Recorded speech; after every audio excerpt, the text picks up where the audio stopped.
Aujourd'hui, je suis à la Bibliothèque nationale de France, sur le site François Mitterrand, où se tient l'exposition L'âge d'or des cartes marines, quand l'Europe découvrait le monde. Et vous voyez derrière moi une carte de 1573 avec la ligne de partage du monde, par exemple, le traité de Tordesillas, avec les Portugais d'un côté et les Espagnols de l'autre. Et on repère Cuba, qui était espagnol à l'époque, et nous avons eu envie aujourd'hui de prendre des nouvelles de Cuba, alors que ça fait 54 ans que la famille de Castro est au pouvoir. Raoul, le frère de Fidel, est à la tête du régime à La Havane depuis 5 ans. Donc allons voir ce qui a changé ou ce qui est resté immobile à Cuba depuis 5 ans. L'île de Cuba se situe entre la mer des Caraïbes, le golfe du Mexique et l'océan Atlantique. 200 km séparent la côte cubaine de Miami aux États-Unis, soit à peu près 3 ou 4 heures de bateau. Autres voisins de l'île, les Bahamas, Haïti, la Jamaïque, le Mexique. Cuba est la principale île des Antilles avec 110 000 km² et 1250 km de long. Sa capitale est La Havane et le pays compte 11 millions d'habitants. Selon le dernier recensement, Cuba compte 65% de blancs, 25% de métis et 10% de noirs. Les Cubains vivent donc dans une société multiethnique et c'est là le reflet de l'histoire de l'île, où habitaient des peuples indiens, notamment les Siboney et les Taïnos, avant l'arrivée de colons en 1492. Cuba reste sous la tutelle espagnole jusqu'à la fin du XIXe siècle, et en 1898, les États-Unis soutiennent les Cubains dans leur guerre d'indépendance. L'Espagne reconnaît alors l'indépendance de l'île, mais elle demeure ensuite dans la zone d'influence américaine jusqu'en 1959, lorsque le régime dictatorial du général Batista est renversé par la révolution castriste. Vous voyez ici les 3 figures emblématiques de la révolution: Fidel Castro, Raoul, son frère, et le Che Guevara. En 1961, l'île devient le seul État à régime communiste dans l'espace américain, ce qui est évidemment inadmissible pour Washington dans le contexte de la guerre froide. En février 1962, l'embargo américain est mis en place, et en octobre de la même année, Cuba devient le théâtre de ce qui a sans doute été la plus grande crise de la guerre froide. Khrouchtchev cherche à installer des missiles à moyenne portée sur l'île de Cuba, et ainsi ces missiles peuvent atteindre le territoire américain. Alors finalement, Moscou échange le retrait des missiles soviétiques à Cuba contre celui des fusées occidentales positionnées sur le sol de la Turquie, dans les bases de l'OTAN. En 1991, l'Union soviétique représentait 70% du commerce extérieur de Cuba, et avec la fin de l'URSS, l'île perd son principal partenaire économique. Alors comment aujourd'hui se porte l'économie de l'île, sachant que l'embargo est toujours en vigueur? Le pays produit et exporte du sucre, la canne à sucre ayant longtemps été une quasi-monoculture sur l'île. Pendant la période soviétique, la production a été jusqu'à 8 millions de tonnes par an. Aujourd'hui, elle est de 1,4 million de tonnes. Cuba extrait et produit du nickel, c'est le 5e producteur mondial. Il y a aussi le tabac, les fameux cigares cubains, avec plus de 300 millions de cigares fabriqués chaque année. Il y a la production de café et les produits de la pêche, avec la célèbre langouste cubaine.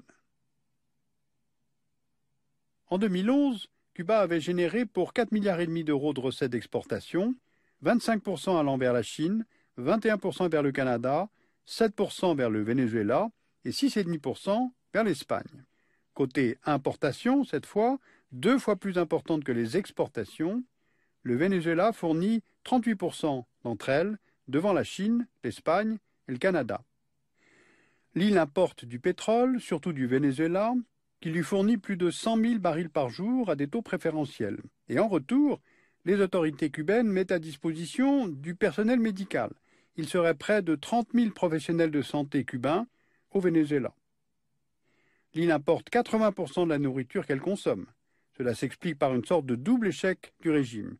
Seulement la moitié de ces terres arabes sont exploitées et la réforme agraire de 1962 n'a pas donné les résultats attendus. Donc des importations 2 fois plus importantes que les exportations. C'est pourquoi la dette extérieure cubaine est colossale. Regardez cette courbe, elle est passée de 12 milliards de dollars en 2005 à 21 milliards en 2012. Donc l'État cubain est quasiment en faillite et le gouvernement a besoin d'argent. Alors c'est pour cela que l'île connaît plusieurs changements depuis 5 ans. En février 2008, Fidel Castro annonce son retrait de la vie politique après presque 60 ans au pouvoir, et son frère Raúl, de 5 ans son cadet, est élu à la présidence de l'État et du gouvernement. Depuis, deux camps politiques s'opposent.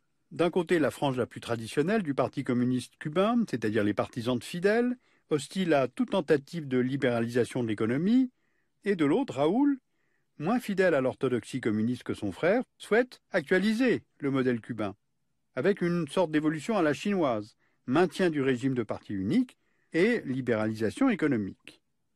En 2009, 3% des Cubains travaillaient dans le secteur non étatique. Aujourd'hui, 7%, et l'objectif du gouvernement est de passer à 35% d'ici 2015. En avril 2011, lors du 6e congrès du Parti communiste, plus de 300 mesures d'ouverture ont été adoptées. L'une des plus importantes est la création de 178 cuenta propista, ou se mettre à son propre compte. Ces 178 activités privées sont désormais légalisées, comme l'artisanat, les commerces d'alimentation, les taxis, les chambres d'hôtes. On note que cette mesure concerne les services, mais elle ne touche ni l'industrie, ni la santé, ni l'éducation.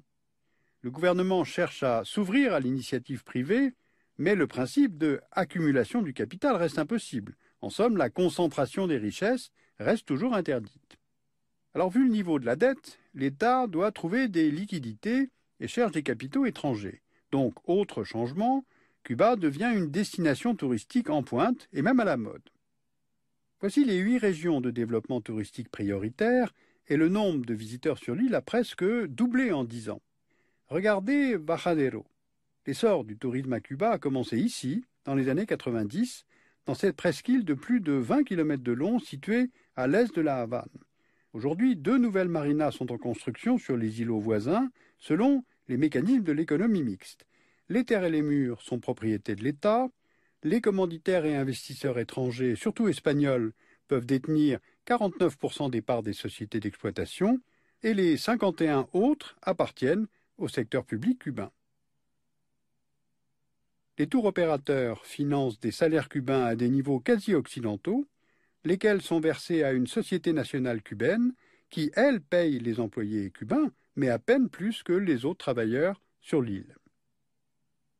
De leur côté, en avril 2009, les États-Unis ont assoupli les conditions de transfert d'argent des américano-cubains vers Cuba et ont été levées les restrictions sur les voyages vers l'île. Alors même si cette mesure ne concerne pas l'embargo commercial, elle ouvre sur une évolution des relations entre les deux pays. Et du point de vue de Cuba, les touristes américains, évidemment, sont un marché naturel. Autre exemple d'ouverture aux capitaux étrangers, le port de Mariel. Il est situé à 40 km à l'ouest de la Havane. Mariel est le port le plus proche des États-Unis et les autorités cubaines ont autorisé le géant pétrolier espagnol Repsol à prospecter dans la zone. Et les premiers résultats sont concluants. Donc les compagnies pétrolières américaines sont intéressées et font pression sur Washington pour la levée de l'embargo. De plus, en 2009, un accord a été conclu entre Raúl Castro et Lula da Silva concernant le site de Mariel. Le groupe brésilien Odebrecht est en train d'investir plus de 600 millions d'euros, soit le coût total du projet, pour la construction d'un nouveau port à Mariel. Il sera doté d'un terminal avec une capacité annuelle 3 fois supérieure à celle du port de la Havane et pouvant recevoir des navires de fret à grande capacité. La première phase de ce projet doit s'achever en 2014. Alors quels en sont les enjeux? Changeons d'échelle. 2014, cela correspond en théorie à la fin des travaux de l'élargissement du canal de Panama. Regardez ce que Washington considère comme une sorte de lac américain. Les forces armées américaines sont présentes à Porto Rico, aux Bahamas et sur la base de Guantanamo au bout de l'île de Cuba. Ce territoire a été cédé aux États-Unis en 1903, juste après l'indépendance, mais à perpétuité. Le régime castriste n'a jamais pu récupérer ses 110 km² de terrain. C'est une base aéronavale qui abrite près de 1000 militaires américains et quant au camp de détention, les efforts d'Obama pour le fermer sont restés inopérants. La base de Guantanamo se trouve donc au cœur de la Méditerranée américaine, mais surtout dans l'axe du détroit de Panama, un des plus importants détroits mondiaux. 13 000 navires l'empruntent chaque année pour, entre autres, assurer une part du commerce dépondéreux entre les deux façades maritimes des États-Unis. À l'avenir, si l'embargo est levé, Mariel pourrait ainsi devenir un des principaux hubs de l'espace Caraïbe, reliant l'océan Pacifique et l'océan Atlantique. À partir de janvier 2013, les Cubains seront enfin autorisés à voyager librement hors de leur pays, donc les choses évoluent. La plupart des États sud-américains demandent la levée de l'embargo qui pèse sur ce pays, mais les États-Unis, eux, souhaitent le maintenir. Les gardes-côtes américains interceptent chaque mois environ une centaine de Cubains qui cherchent à fuir. Donc chaque année, ça représente près de 1000 personnes qui tentent de rejoindre la Floride. Donc si les choses évoluent, comme on vient de l'évoquer, il faut savoir qu'en cette fin de 2012, à Cuba, il n'y a toujours pas de liberté d'expression. Vous pouvez lire le livre de Marie-Laure Geoffray, Contesté à Cuba, édité chez Dalloz en 2012. Et puis je vous recommande vivement la très belle exposition L'âge d'or des cartes marines quand l'Europe découvrait le monde. Elle se tient à la Bibliothèque nationale de France, site François Mitterrand, jusqu'au 27 janvier 2013. Vous pourrez voir une incroyable collection de cartes sur parchemin qu'on appelle les portulans. Ce sont à la fois des documents scientifiques, un vrai cours d'histoire sur la découverte de notre monde et puis de véritables œuvres d'art.